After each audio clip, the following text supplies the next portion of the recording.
Thank you very much for having me here today. I'm sorry, I've been here in Germany. This is my fourth time in 14 months, and had I known that was going to happen, I would have taken German instead of Spanish back in high school, but I now know how to count to three thanks to the opening, so we're good. I've doubled my knowledge. I have to complain about the world and the way the world is behaving because I went and I wrote a book called Against Democracy, trying to be provocative, and then the world reacted in such a way that now I have to be a defender of democracy. Why did it do that? What's going on? Right? So I'm worried about things that are going on, but nevertheless, despite all of the bad things happening in the press, despite all of the complaints that we see around the world, this is the best time ever to have been born. Like, if you could choose any time in history to be born, right now would be the best time. And things are getting even better, so if you could choose to be born in the future, you should do that instead. Here's what I mean by that. Around the world, people are richer and happier and healthier than they've ever been. The number of people that are living in what we call extreme poverty is down below 10%. Whereas, say, 200 years ago, it was over 95%. So the world is getting better, the world is getting healthier, the world is getting happier. And frankly, democracy and open societies and liberal democracy has a tremendous amount to do with that. Because despite being like a critic of democracy from time to time, I'm also a critic of Iron Maiden from time to time, the British heavy metal band, which I love dearly, even though some of their albums suck. Right? So what's so good about democracy? Well, lots of things. For one, democracies do a better job protecting our civil liberties. It just is objectively the case that when you go to measure how much personal freedom do you have in a modern democratic state, you have much more than you do if you live in a non-democratic state. If you go to ask how much economic freedom, personal power to choose how I spend my money and how I live my workday, you have much more in in democratic states than you have in non-democratic states. And finally, you're just richer if you live in a democratic state. Right? It's the case that like the more democratic countries, the liberal democratic countries, people there have more money, and in particular, the poor, the people that we call the poor in modern democracies live lifestyles even before they receive welfare payments from government where they're richer than the average people in non-democratic countries. So democracy seems to be working really well despite having a few pathologies here and there. So then why the hell is this happening? Why is it whenever we look all around the world, we're seeing the same kind of phenomenon right now where people are turning inward, where they're angry at the global order, where suddenly there's a resurgence of national identity, right? Like, for example, I was just in Spain immediately before coming here, and the thing everyone wanted to ask about was, what do you think about Catalan independence? Do you think Catalonia should leave Spain? Why is it all of a sudden we're seeing this idea that we're not Spanish, we're this? Why is it when you look around, you find people upset that there are too many Turkish and Polish immigrants in Germany, that in the United States, we see people upset that there are too many Muslims. In Italy, we have what's basically a political party controlled by a clown/comedian suddenly coming to power. All around the world, all in Europe, and all these democracies, which are actually flourishing, you see the same phenomenon. People are angry. And what are they doing with their anger? They do what angry people do, right? When I'm mad, I might stomp off to my bedroom and slam the door and kind of shut myself in. That's what people are doing in democracies as well. There's this desire to close things off, to prevent people from coming in, to say we no longer want to be open to the rest of the world. So why? Well, that's what I'm here to talk about. What's the psychology behind this very phenomenon? Now, there's a popular story that you see in newspapers. And the reason the story is popular in newspapers is because, I'm sorry if there are any journalists here right now, journalists aren't political scientists, right? They have a different kind of goal than what we do as political scientists. The popular story says something like this. It makes sense that people are mad because globalization, the liberal order that's existed for the past, say, 75 years, has created winners and losers. Some people benefit from it, some people lose. The winners are happy with it, and the losers are mad. So the losers are grabbing power back for themselves. That's what the populist movement is us grabbing power back from ourselves and forcing the government to finally heed our commands and care about our interests. It's a really good story, and it's false. It's not true.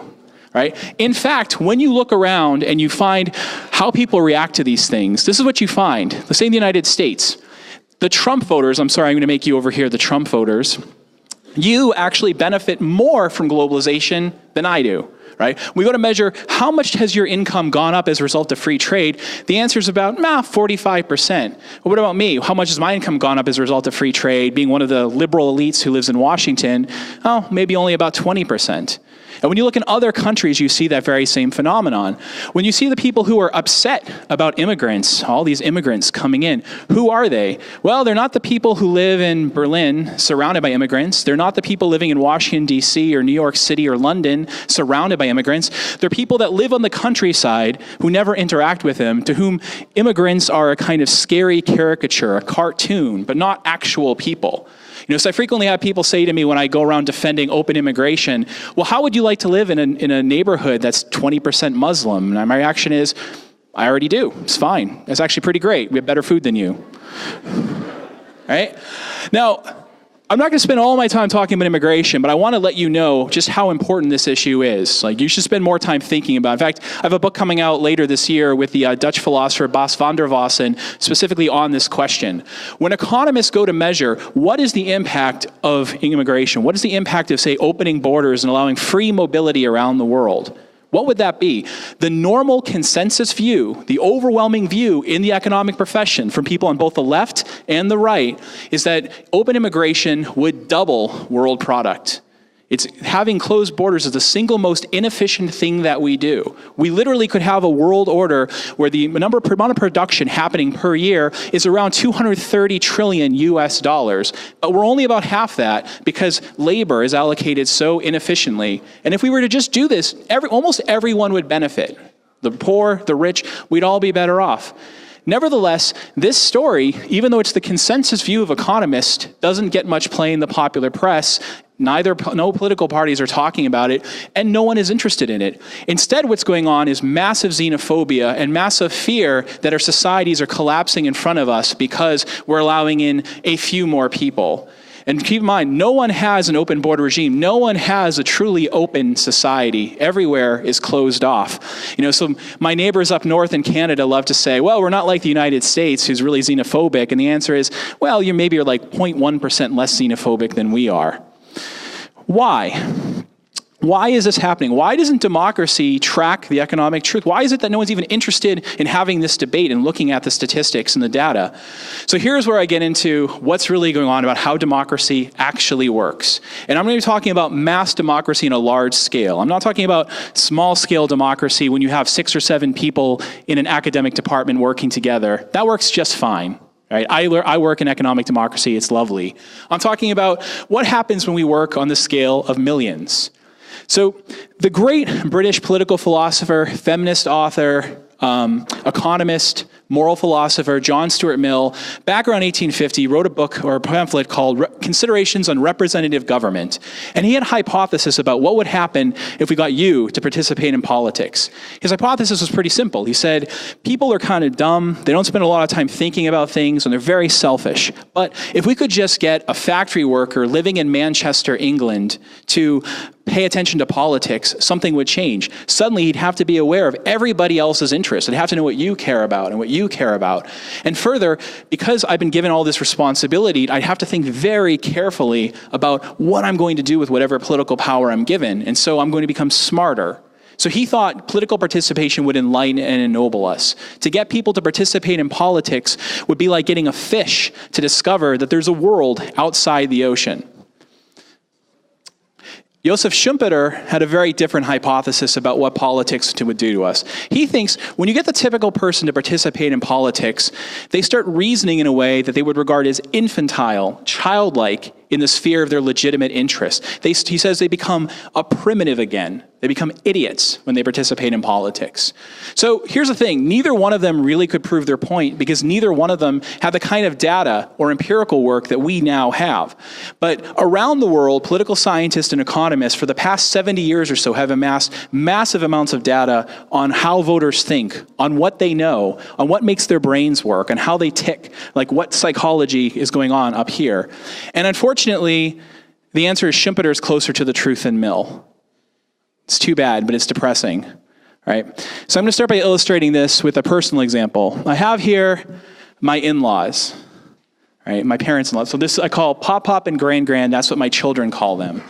Gran and Pop are really good and wonderful people. They're better people than I am. They're more virtuous than I am. They're elders in their church. They give a large amount of their money, their income, to charity every year. They're constantly going out of their way to help various people.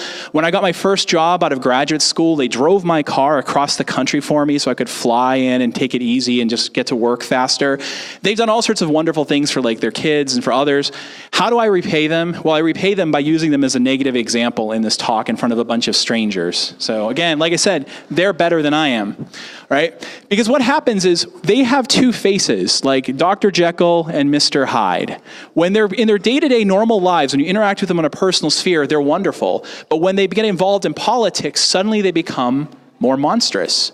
In particular, they'll do things like this. They're committed Democrats, and if they discover that you are a Republican, like they hate you, they're no longer your friend. Literally, college friends that they've had their entire lives, they'll no longer be friends with because, they became Republican.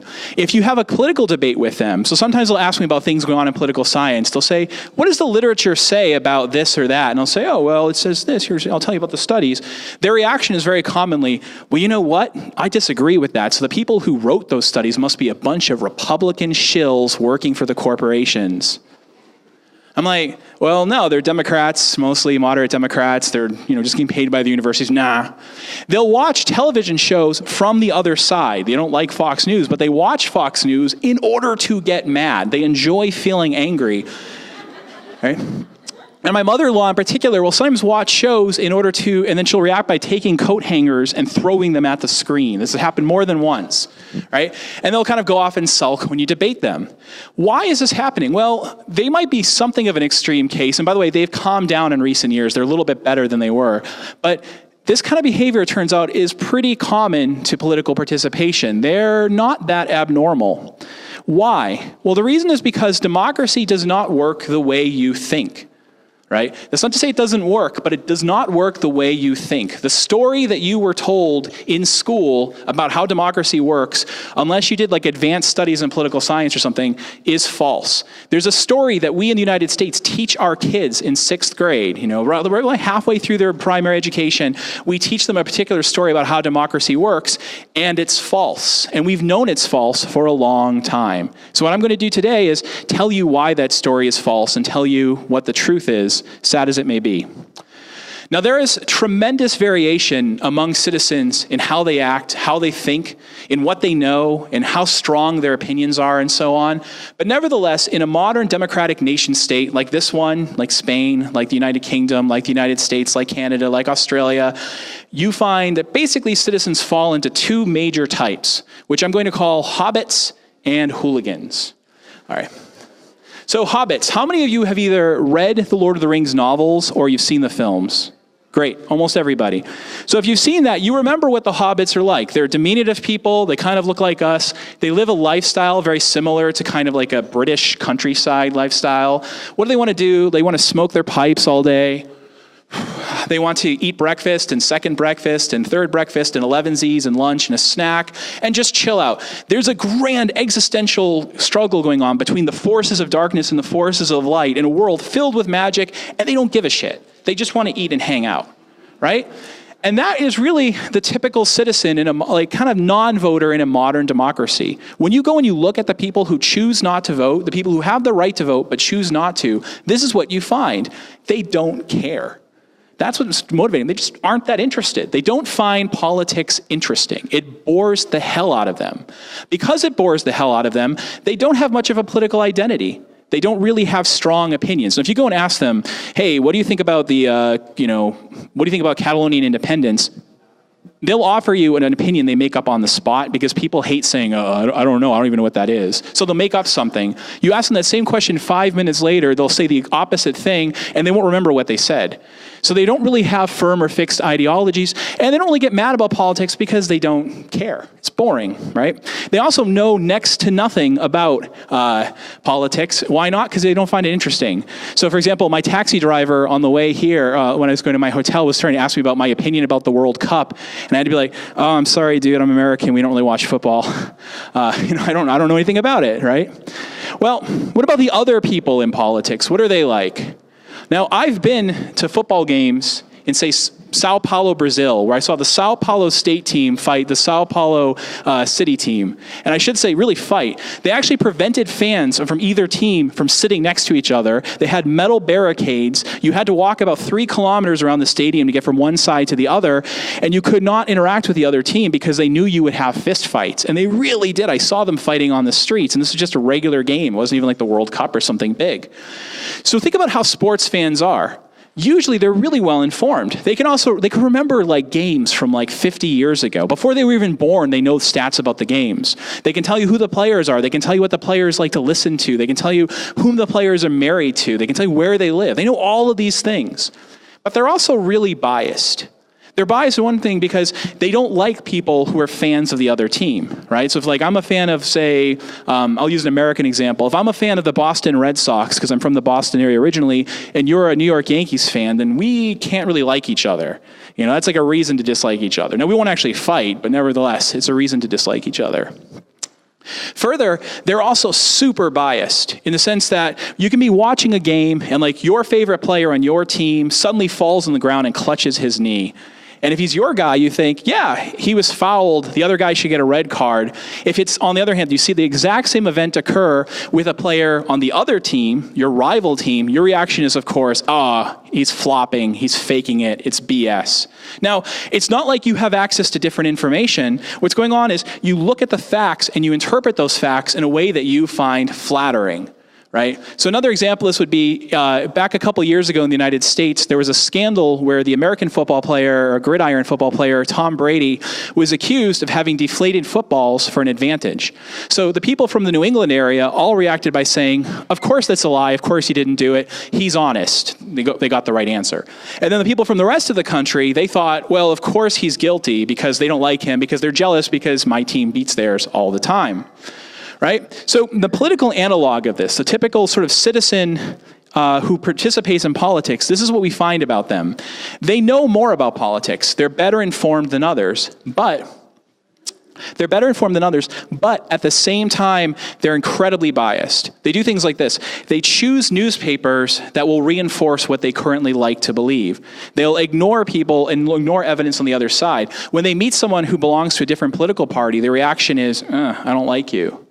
Right? They're hooligans about politics. Why? All right. So the story that you were told and as kids when you were younger, when you were in school, is something like this. Here's how democracy works, and this is why it's great. You have a sense of what your interests are. You know what's good for you and what's bad for you, and you know what you care about with regard to justice. You then pick political policies on the basis of what you think will best realize whatever your ends are, right? So if you're like, I want more equality, you then find the political party that will lead to more equality and you choose them. Everybody does this. You do that, you do that, you do that. And then what happens is we get a kind of political compromise solution. Some sort of policies get implemented that reflect kind of an averaging of everybody's preferences. And at the end, voila. So democracy is maybe not exactly the will of the people, but it's a compromise among the wills of individual people. If this story were true, it would be really great. The problem is it's not true.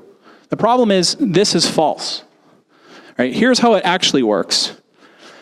Most people work like this. It's not so much that I start with the sense of my interest, it's that I start with the sense of my identity. I vote a certain way because people like me vote that way. So an example would be, I'll take it and make it a personal one. An Irish person, a person of Irish descent growing up in Boston, Massachusetts. Well, people like me vote Democrat, not because the Democrats have historically been good for us, not because we know what the Democrats stand for. It's rather just an identity thing. People have a sense of, this is my identity. It might be an ethnic identity. It might be a religious identity. It might be a geographic identity. And they pick a party because that party just happens to be related to that identity through pure historical circumstance, kind of randomly allocated, right? And then they kind of vote for that party, and that's it. And they just vote for that party time and time again without really thinking about it. If you go and you ask most people who vote, what does your party stand for? They don't know, right? And you can lie to them. You go, hey, you're a Democrat, or let's say you're a Christian Democrat. Do you know that they favor, I don't know, I'm trying to think of something they don't actually stand for. You know that they favor a 50% tax increase on the rich? And you'd be like, yeah, that sounds great. And I just made that up, right? They don't know. Some of those people, though, will change things. they'll actually become informed about what their party stands for, and they'll change their mind and tell themselves that they believe what their party stood for all along. They'll say something like, I'm a Boston Irish guy. People like me vote Democrat, so I guess I'll vote Democrat. Oh, what is it that the Democrats stand for? Well, they're pro-choice, so I guess I'm pro-choice. They're not very ideological. They don't really have a strong commitment to the ideas that they defend. So keep in mind what this means. It's like the story you were told when you were younger is people start with a sense of ideas, of interests and policies, and they pick a party on the basis of that. Ideology determines their party. Instead, when political scientists study this, what they find is the opposite. Party affiliation is somewhat random, and that in turn determines your ideology. You get assigned basically to a political party because of who you are. I'm a professor. Professors, we're left wing, so we're going to vote like Der Linke or something like that. All right, we're going to vote for this party because that's who I am, and then I'll just endorse the parties afterwards. Again, it's the same thing that happens in sports. Right? How many of you, like when the Olympics, almost everyone here is German, like when the Olympics take place, you root for Germany, right? Right? It's not like what you do is you go, well, I'm going to look around at all the various teams and I'm going to figure out which team I think is actually the best and I'll root for them. No, you root for that team. How many of you root for the football team from your hometown? Right? Not a lot of sports fans here, but there you go. That's pretty common, right? It's not like when I was growing up, I didn't go, all right, I'm going to look at all of the baseball teams, all the basketball teams, all of the American football teams, all of the hockey teams, and pick the one that I think is the best. I'm going to learn about the player bios and determine who I think really deserves to win. No, I root for the Boston teams because I grew up in the Boston area. That's how it works. And then I always want them to win, kind of regardless of what they do. Well, something like that is happening with regard to politics. You basically get assigned to a political party because of your identity, and then you want your team to win regardless of what they stand for. And that's why you can see things like, say, in the United States, Republicans 10 years ago stood for one thing, and they stand for the opposite right now. It's because they don't actually care about anything Donald Trump says. They're just mad, and they'll just support him no matter what. So to sort of summarize what this means, politics is not about policy. For most citizens, politics is about expressing and affirming an identity. And this also means it's going to change how they think. So when we go around and ask citizens, what do you know? The answer is not very much. Right? Without getting into all the details of it, we have lots of data about citizens in lots of different countries. And here's what we find. If you ask them very basic questions about political knowledge, they know almost nothing. Every 2 years in the United States, something is conducted called the American National Election Studies. So I'm using American data because we have much better data about Americans than anyone else. The American National Election Studies will do a number of things, but it'll also in particular ask people, what do they know? It'll give them a quiz of basic political knowledge. That quiz will be multiple choice. So after that quiz is scored, here's what we find. The top 25% of voters, the most informed, they know the answer to about 90% of the questions. That's pretty good. On the other hand, these are really basic questions. They're things like, who's the president, who's the vice president, can you identify the unemployment rate within 5 percentage points? Do you know roughly how much money is spent on the following things? Do you know the system of government that we have? And can you identify a few countries on a map? It's really basic stuff. It's not like advanced economics or anything. That's the top group of voters, and they're okay. Let's get to the middle 50%. They do no better or worse than chance. We give them a multiple choice test with 4 questions, and they get 1 out of 4 right, which means we don't know whether they know the answer to 1 out of 4 questions or they're just randomly guessing, right? So we have no idea. Now, the bottom 25% of voters do worse than chance. Systematically worse than chance. We ask them questions such as, do you know which political party tends to be more conservative, the Republicans or the Democrats? And they very confidently answer, oh yeah, the Democrats tend to be more conservative. And those are the people that vote. The people who stay home know even less. They're even less knowledgeable. Right? Weird. And let me give some more examples. In 1964, they asked Americans, this is a year and a half after we came very close to having a nuclear war with Russia, they asked Americans, hey, is the USSR part of NATO? You know, NATO, the thing that is supposed to contain the USSR, is the USSR part of that? Most don't know the answer. In the year 2000 in the US, we had a very contested election between George W. Bush and Al Gore, and they asked Americans, which one is more liberal in the American sense of liberal, not the European sense of liberal? And a whopping 57% of them know the answer. Oh, it's Gore. They asked them follow-up questions. Who's more in favor of abortion rights? Who's more in favor of environmental protection? Who's more in favor of rights for blacks? Who's more in favor of welfare policy? Very few know the answer.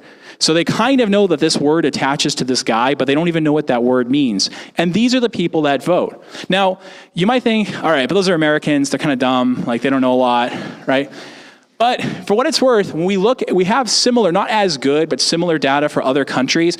And basically you see that same pattern in every other modern democratic country, with maybe the exception of Switzerland. Voters everywhere are fairly clueless, though some are quite well informed. They might seem relatively smart to you, because if you're the kind of person who comes to this event, probably you and your friends are in that top few percentiles. So why are they like that? What's explaining their behavior?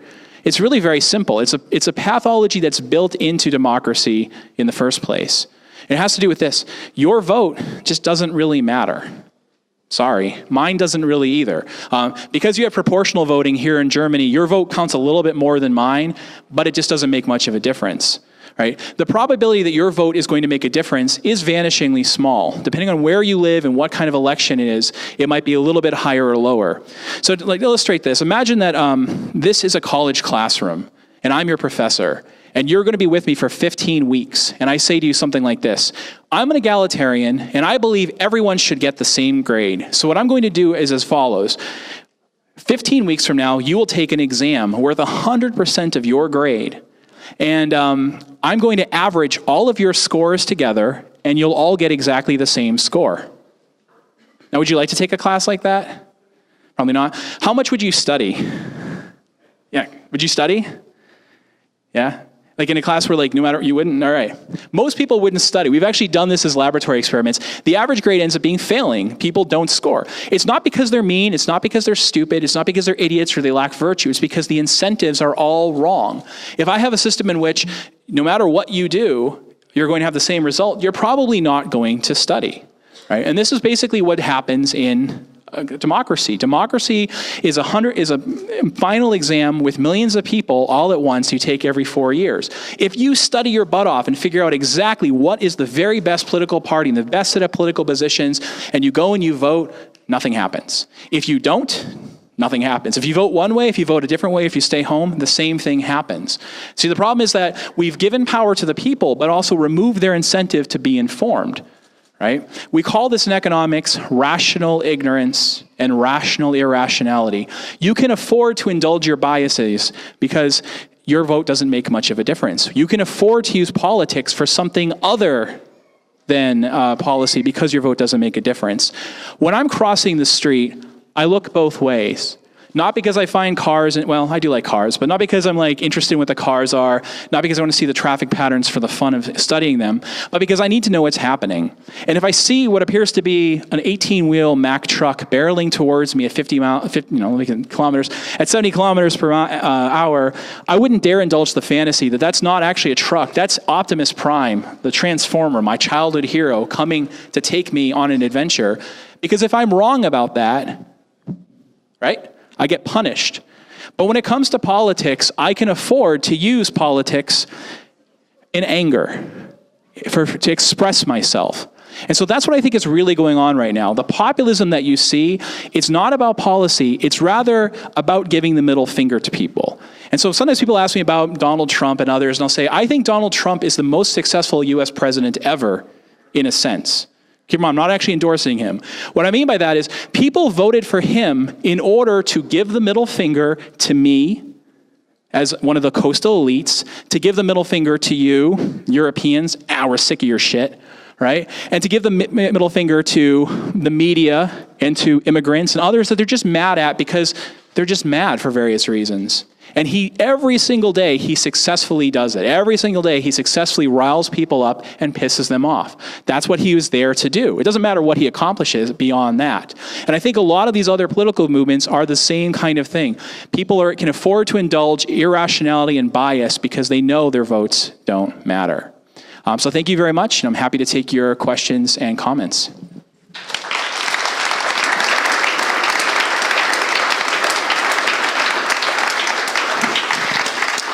Thank you very much. You'll have a translator if there are any German questions. Genau, also ich denke, es werden ein paar Fragen aufgetaucht sein und die dürft ihr jetzt gerne stellen, gerne auch auf Deutsch. Sie wird es dann übersetzen. Is there an alternative?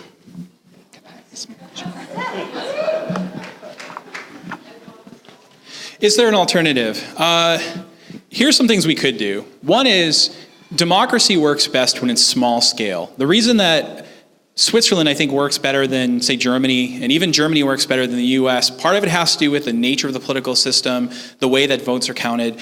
But the smaller scale democracy is, the better it works. If it's just on a local scale and we're talking about fixing the potholes on the streets and whether our kids are going to have good schooling, first of all, it's easier for you and I to know each other. It's easier for us to see there's a real problem. And because at that point, our votes actually count for something, we have a stronger incentive to use them, not to express our hatred or express, how wonderful I am to others, but to actually get things done. So I think as much as possible, what you want to do is break up centralized big government, and I'm not saying about the scope, but just put it at a smaller level where it works. So that's one thing we can do. Another thing we could do, if we want people to be better informed at the national level, because some politics has to be national, is maybe pay them to be better informed. So here's an idea that an economist friend of mine and I have been punting around. Call it the National Achievement Day for voters, or National Voter Achievement Day. The way it works is like this. We tell people a year from now, there's going to be a voluntary test that you can take. Say right immediately before an election takes place, like a week before the election takes place. When you show up, there'll be a quiz. And on that quiz will just be some facts about political knowledge, or just basic things. If you score between 90 and 100% on that quiz, you get a €1,000 tax credit. If you get between, say, 80 and 90, you get €500. If you get between 70 and 80, you get €100. If you get 0 to 70, nothing. So we're basically going to pay people to know some facts. By the way, had we done this with England, had the British voters done something like this, they almost certainly would have voted to stay in the European Union. I didn't spend a lot of time talking about this, but we actually know, we have really good data, that information as an independent variable is the thing that determines whether you voted to leave or remain. And the informed voters voted to remain. So thanks. Thank you very much for your speech. If you say it happens to work for a small group, what does that mean for new work? Does new work is better functioning in a small team? Yeah, I think that's right.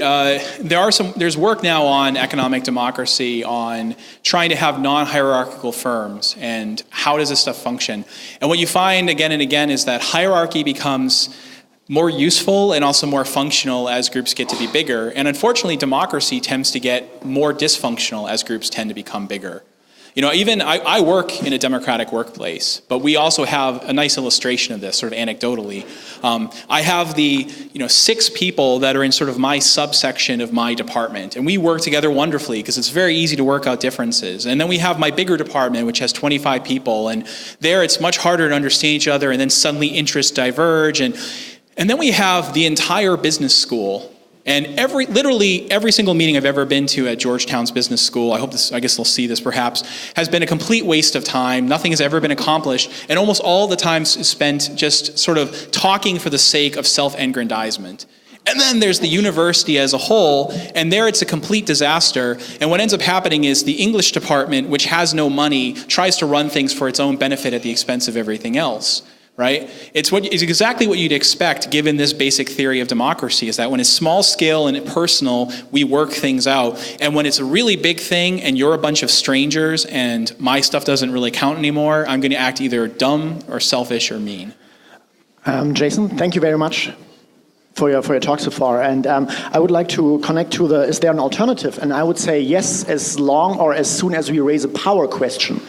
And I don't see that really. I mean, you were mentioning Trump. He's raising a power question. He's, at least he's faking it, I mean, he's a billionaire, is not really raising a power question, but he's kind of fighting others. So it seems like he's that. Doing AfD, the German party here, the same. They raise power questions to the establishment, even though they might not do it, but it seems like that. And I think it's the same maybe with this collaboration now in organizations. Do we really raise a power question there, or do we just go to the organizations who label themselves as self-organized and holacratic or whatever, but it's in the end not really empowerment. So their equity still belongs to a small amount of people. So what does it really mean to raise a power question in organizations or on a political level? Yeah, that's really good. You might have seen, like, Der Spiegel had an article about a week ago, like, with a bunch of dictatorial people and wannabe dictators, and it says, "I am the people." That was the title. I think it was the cover of the magazine. I'm the people, right? And who are these people that are saying they're the people? They're Erdogan and Trump and, Jinping and others, like people who are either autocrats or want to be autocrats. And this is the really surprising thing about this desire for power that you see among populists. They're not saying, I think that the Washington establishment or the Berlin establishment or whatever, the London establishment, is ignoring my interests, and so I need to take power back from them, which means somehow devolving democracy down towards me. Instead, what they're saying is, I want a strong man to come in and rule things with an iron fist. That's strange, right? If you thought they really wanted power for themselves, this would not be the way to do it. And so it seems like the attitude is not as much about making sure that government is responsive to my interests, but more about smashing the establishment and crushing them, whatever that will mean, right? And again, I think it's in part because it's an anger-driven movement. It's not a rational movement about trying to sort of secure one's economic self-interest in the face of opposing forces. It's rather what happens in modern democracies is an us versus them mentality. It is division. I didn't spend a lot of time talking about this, but whatever you see, look at modern democracies, you find a phenomenon that did not exist 50, 60 years ago. Segregation. People now heavily segregate themselves by political attitude. You choose to live in places where everyone shares your point of view. You choose only to date and be friends with people who choose your point of view. You even work in places where you know your coworkers will have the same politics as you. And when you have that mentality of an us versus them, the good people versus the aliens, then you want to see your enemies crushed. And when a strong man comes in and says, I can crush them for you, you say, thank you.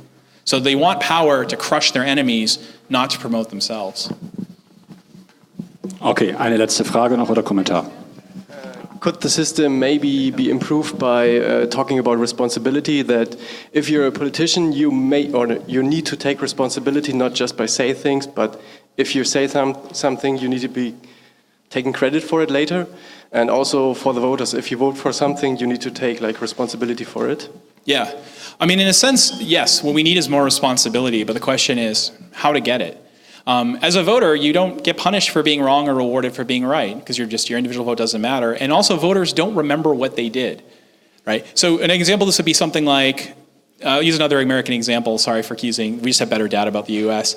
You ask people during the Iraq War, like the second Iraq War, are you in favor of it? In March 2003, lots of people say yes. You then ask those same people 3 years later, what did you think about the Iraq War in 2003? And they sincerely, they're not lying, they sincerely believe they were always opposed to it, right? So we lack the incentive to even remember what we did. As a politician too, my incentives are really quite bad. So I had an op-ed about Trump, and a few other people said, in politics, it's smart to say stupid things. Right? I was in Australia during one of their federal elections, and I saw my favorite political advertisement ever. What happened during that advertisement was they said, it was the Liberal Party complaining about something the Greens wanted to do, and I'm not here to defend the Liberal Party, but what the Liberals said was, they have a proposal, it's a pretty good proposal, but we don't yet have the evidence or the data to know whether it works, so we think we should wait until the evidence comes in. That's such a reasonable thing to say. It's the kind of thing that happens at political seminars between scientists, right? It did not play well with the public, right? What plays well with the public is saying short sound bites that make the other side seem really stupid and which play to people's prejudices. So I think we can't easily ask politicians to act in a responsible way when we know voters won't act responsibly. In particular, think about voter memory. If you want to know how much do voters remember, the answer is 6 months. 6 months. That's how far back their memory goes. Beyond that, they've forgotten what's occurred. So that is not a system in which we, the people, are going to hold our politicians accountable for lying or breaking the promises because we don't remember what they said. Just one last question. Okay, I make it in German. Die letzten 150 Jahre hat man die freie Marktwirtschaft, Kapitalismus und Demokratie in aller Regel zusammengedacht und auch gedacht, das gehört zusammen. Und jetzt ist die Grundlage der Demokratie ist letztlich auch Freiheit oder Gleichheit, zumindest der Anspruch. Und jetzt leben wir aber in einer Welt, in der 80 Menschen, 80 einzelne natürliche Personen die Hälfte dieser Welt besitzen. Da stellt sich mir schon die Frage, wie weit überhaupt noch eine Grundlage für das politische Versprechen der Gleichheit an Rechten überhaupt besteht. Und vor diesem Hintergrund haben wir im Augenblick vor allem repräsentative Demokratie, die nach meinem Dafürhalten gar nicht mehr in der Lage ist, in einem solchen ökonomischen Umfeld überhaupt irgendwie sowas wie angemessene Entscheidungen zu treffen. Daher jetzt last point, then yeah. Okay. Okay.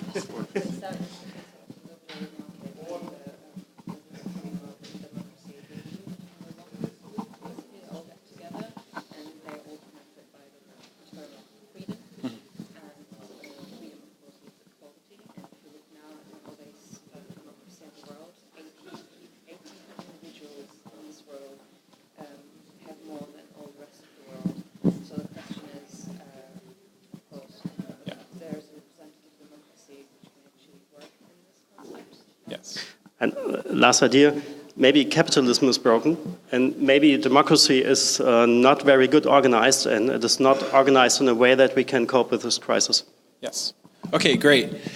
You're asking really good questions and about equality, about the nature of freedom, about how these things are connected and so on. And here, I think, you're asking a deep question and I think we have to, at the end of the day, think in a kind of instrumentalist fashion about our political system. Overall, it's true that even in liberal market-based, like market systems, we don't have, say, perfect equality, and we probably never will. On the other hand, they do tend to have more equality than others. So if you take, say, the Gini coefficient, that's the measure of economic inequality in different countries, and then you run that as against, say, The Economist and a few others have rankings of economic freedom, what you find is that the more liberal, economically liberal a society is, the more economic equality it has, but it never really gets all the way there, right? In terms of wealth, I think you're right that it is a case of like 18%, 18 people have more wealth than like the bottom 3 billion. Part of that though is about the way that we measure wealth. There is a real case of actual inequality there, but it's also partly an artifact of measuring wealth.